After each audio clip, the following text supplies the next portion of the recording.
My staff is already getting things prepped for tonight's service when I come out of my office. They're a good bunch, hardworking and professional. My kitchen has to operate like a well-oiled machine to give guests the culinary experience they've come to expect from my restaurant. I set the tone, but we have to be more than the sum of our parts.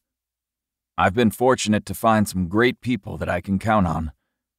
Soft music plays in the background while we work. It's a Sunday, and we're not booked up, so I don't anticipate a busy night. We are in the middle of the tourist season, but Jetty Beach tends to have a lot of weekend visitors, so Sunday nights are quiet.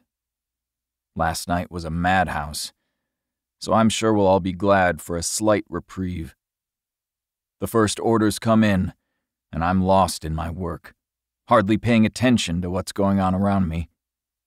I work side by side with my sous chef, Clover. We've worked together for several years now, so we settle into a comfortable routine without much need for chit-chat. We get the first meals plated and ready for the servers to take out. I look up and notice someone I don't recognize. Before I can wonder what a strange woman is doing in my kitchen, our eyes meet. The air around me seems to spark, and I swallow hard. Her auburn hair is pulled up, and the most dazzling green eyes I've ever seen stare back at me. She has a dusting of freckles across her delicate nose and cheeks.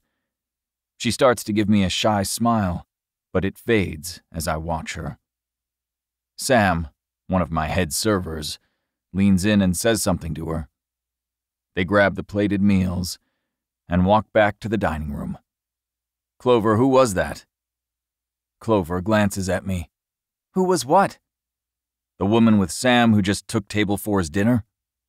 "Oh, that's Sadie," she says with her signature smile. "She's new." "New? I don't remember hiring anyone." "You didn't," she says. "Then why do we have a new server?" "I hired her," she says. "You what?" Clover takes a deep breath. "I hired her. That's what restaurants do when they're short on waitstaff. They hire someone." "No, I hire someone when we're short on waitstaff." "Except you haven't," she says. "We've been short-staffed for weeks. Besides, it was fate.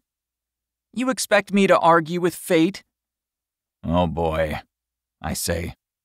Clover has this weird thing with listening to fate. Does she have any experience? "Yes," Clover says brightly. "She was working at the Porthole Inn, but she got fired." "What? You hired a server who got fired from her last job?" "Clover." "Wait. You need to hear the whole story," she says. "It wasn't her fault. Some guy was being a jerk, and he grabbed her. And then she got in trouble for it. It was ridiculous. But also perfect, because I was there to hire her so she could work here. It was totally meant to be." I stare at Clover for a few seconds.